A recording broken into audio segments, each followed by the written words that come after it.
नमस्कार दोस्तों, कैसे हैं आप सभी। वंशिका ऑनलाइन क्लासेज में आपका बहुत बहुत स्वागत है। पहला प्रश्न हम देखेंगे। ये सारे प्रश्न 25 प्रश्न हैं जो कि यूपी ट्रिपल एससी पेट का जो एग्ज़ाम करा रहा है उसके लिए बहुत ही इम्पोर्टेंट हैं और इसमें से आपको क्वेश्चन ज़रूर मिलेंगे। इसमें आपके हर टाइप के हिस्ट्री के भी क्वेश्चन हैं और आपके और भी क्वेश्चन हैं, मतलब ज्योग्राफी के हो सकते हैं, हिस्ट्री के हो सकते हैं, ठीक है, मिक्स्ड हैं सब।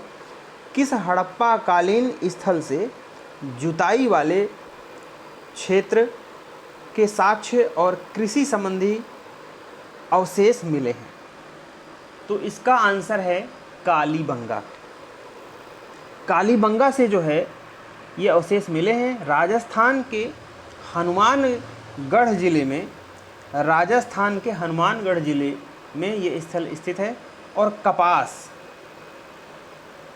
कपास के अवशेष यहाँ मिले हैं। चना और सरसों के भी मिले हैं। यहाँ से हल भी प्राप्त हुआ है, ठीक है। हल प्राप्त होने से ये बात सिद्ध होती है कि यहाँ का मानव कृषि कार्य करता था। और यहाँ से पालतू पशुओं की मूर्ति भी प्राप्त हुई है। अगला प्रश्न है, भगवान राम पर केंद्रित भक्ति आंदोलन के अग्रदूत कौन थे? तो इसमें भगवान राम पे आधारित जो अग्रदूत थे रामानंद थे। बाकी लगभग सब कृष्ण के ही हैं, ठीक है, लेकिन सभी ना हो, लेकिन रामानंद जो है राम के थे, बाकी राम के नहीं थे अग्रदूत। अगला प्रश्न है, भारत में प्रथम मुगल सम्राट कौन था? ये तो बहुत ही आसान प्रश्न है, बाबर, ठीक है। अगला प्रश्न है, अष्ट प्रधानमंत्री परिषद किसके राज्य प्रबंध में सहायता करती थी? अष्टप्रधान सिस्टम जो है वो किसका परिषद था? अष्टप्रधान मंत्री परिषद जो है वो शिवाजी का था। मराठा शासक छत्रपति शिवाजी महाराज के जो सलाहकार परिषद थे उसको हम अष्टप्रधान कहते थे, अष्टप्रधान के नाम से जानते हैं। पांचवा प्रश्न है, प्रसिद्ध जैनी जल मंदिर। प्रसिद्ध जैनी जल मंदिर भारत के किस राज्य में है? तो ये जैनी जल मंदिर जो है ये बिहार में है, ठीक है, बिहार में है। जैन धर्म के 24वें तीर्थंकर कौन है? महावीर स्वामी हैं। अगला प्रश्न है, श्रीमती एनी बेसेंट कांग्रेस की अध्यक्ष बनी, ठीक है, और वो कांग्रेस की अध्यक्ष कब बनी, ये प्रश्न पूछ रहा है। तो हमारा आंसर है 1917। कलकत्ता अधिवेशन 1917 में जो है भारतीय राष्ट्रीय कांग्रेस की जो है वो अध्यक्ष बनी। और 1885 में जो है भारतीय राष्ट्रीय कांग्रेस की स्थापना हुई थी। और किसने की थी? A.O. ह्यूम ने की थी। अगला प्रश्न है, बंगाल का विभाजन कब हुआ? तो हमारा आंसर है बंगाल का विभाजन 15 अक्टूबर 1905 को हुआ, ठीक है। इसमें वायसराय कौन थे? Lord Canning. लॉर्ड कैनिंग इस समय वायसराय थे। अगला प्रश्न है, अनुशीलन समिति का संबंध किससे है?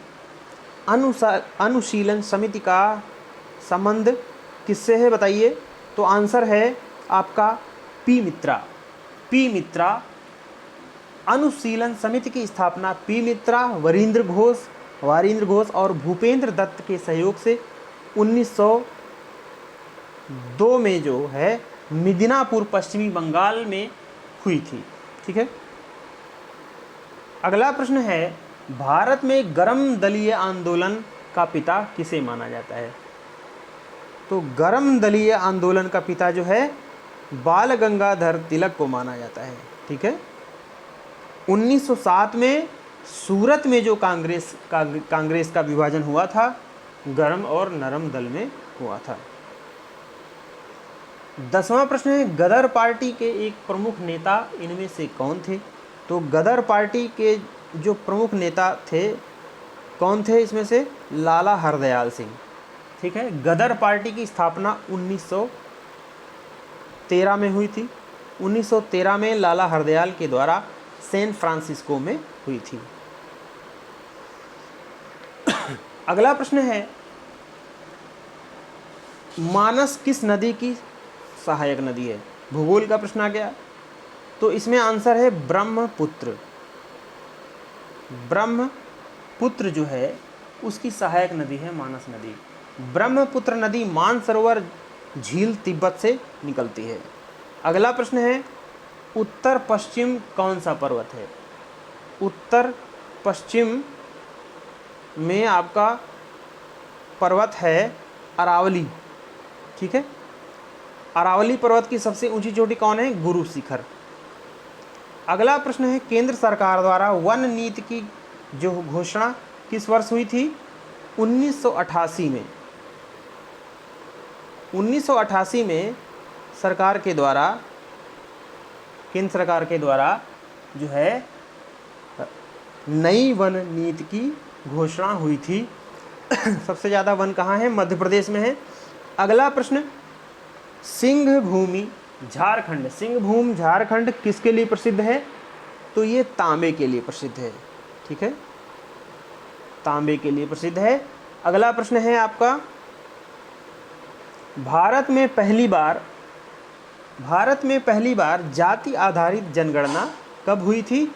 तो इसका आंसर है 1931 में हम पहली बार जातीय आधारित जनगणना हुई थी। ठीक है, और भारत में जनगणना की शुरुआत सबसे पहले किसके शासनकाल में हुई थी?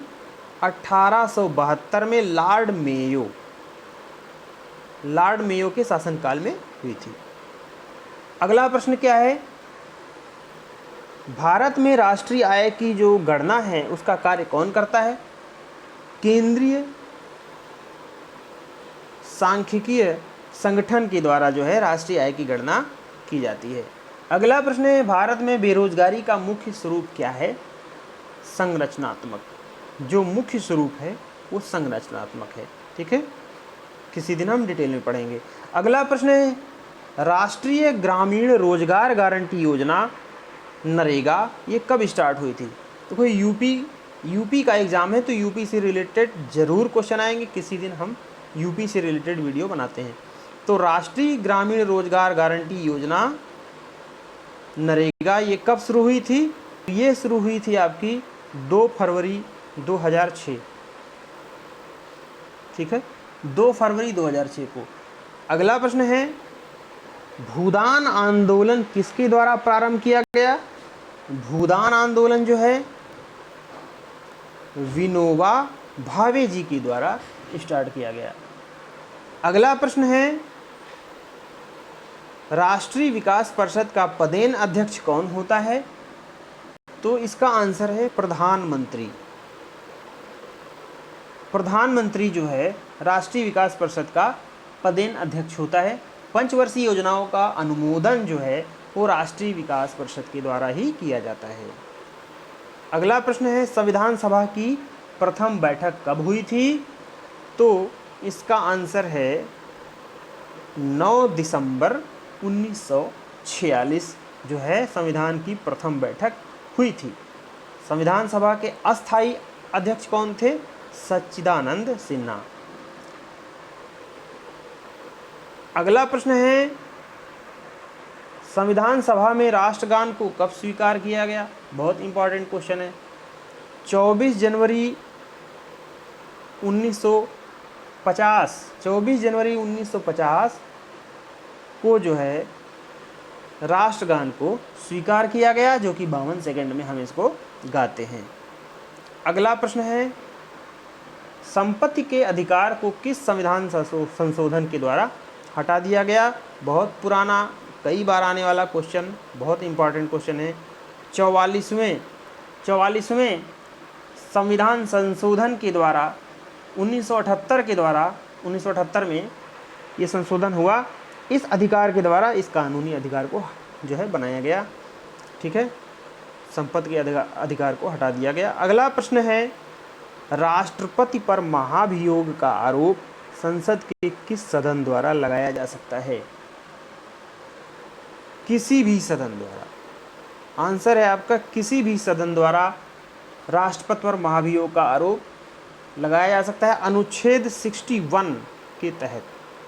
ठीक है, अगला प्रश्न है, महाभियोग जो है 61 से रिलेटेड है। लास्ट प्रश्न है इस पार्ट का, केंद्र सरकार का प्रथम विधि अधिकारी कौन होता है? केंद्र सरकार का प्रथम विधि अधिकारी होता है महान्यायवादी। ठीक है, महान्यायवादी की नियुक्ति कौन करता है? राष्ट्रपति करता है। तो दोस्तों आज का ये अंक समाप्त हुआ। इसमें 25 क्वेश्चन थे और पेट में हर पार्ट से सिलेबस आप देख लीजिए, उस सिलेबस के अनुसार तैयारी करिए, फालतू एनर्जी वेस्ट मत करिए। ठीक है, सिलेबस को देखते हुए ही तैयारी करिए। ये उसी सिलेबस के अनुसार ही क्वेश्चन थे। अगर आपको अच्छे लगते हैं, बहुत शॉर्ट थे, ज़्यादा डिटेल में नहीं बता पाया। ठीक है, आगे हम और अच्छे क्वेश्चन पेट के ही लिए इम्पॉर्टेंट हैं हम लाएंगे, ज़्यादा से ज़्यादा क्वेश्चन, अच्छे से अच्छा क्वेश्चन। ठीक है, अगर वीडियो अच्छी लगती है तो कृपया इसको शेयर कर दें, सब्सक्राइब कर लें, लाइक कर दें। बहुत बहुत धन्यवाद।